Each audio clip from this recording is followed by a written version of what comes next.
Monsieur Kergrist, vous venez de visiter le musée imaginaire du Dr Knopus. Qu'en pensez-vous? La caméra, elle marche? Oui. Parce qu'il y en a plein, et je veux savoir laquelle... Celle-ci fonctionne. Vraiment, c'est ça. Bon. Je sors de cette exposition furieux, pour une quadruple raison principale, plus les secondaires.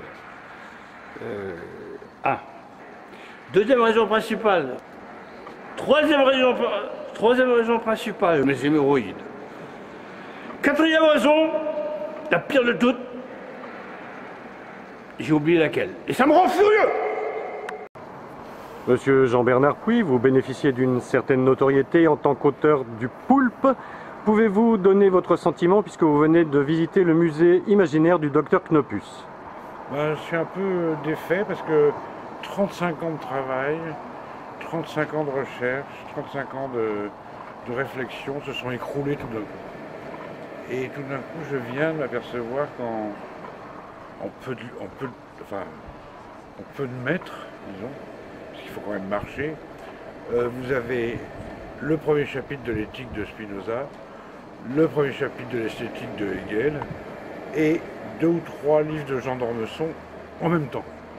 Et ça, c'est, comment on peut dire, c'est assez en même temps enrichissant et en même temps désespérant. Mais je pense que le créateur de tout ça est un être d'exception dans tous les sens du terme, et que pour l'instant le SAMU n'est pas arrivé jusque-là, mais on l'empêchera d'arriver. Monsieur Jean-Bernard Puy, merci pour votre contribution. Merci à vous. Monsieur, vous venez de visiter à l'instant le musée du Dr Knopus, le musée imaginaire du Dr Knopus. Qu'en pensez-vous? Je trouve que c'est très bien, c'est une bonne bouffée d'oxygène dans une société qui étouffe. Qui étouffe, mais qui devient de plus en plus moralisante et qui développe des interdits, etc., en faisant les pires saloperies qui soient possibles, et faire quelque chose qui allie la bonne humeur avec un humour déjanté. Je trouve ça quand même assez extraordinaire. Merci monsieur. Vous sortez à l'instant de visiter le musée du Dr Knopus. Quelles sont vos impressions? C'est renversant.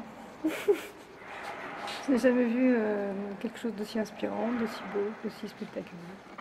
Je pense que ce musée n'est pas tant imaginaire que ça, et qu'il va agir sur l'imaginaire des visiteurs, certainement plus que bien d'autres jolis films, jolies télévisions, jolis discours, jolis livres que l'on peut obtenir, ou avoir, ou lire.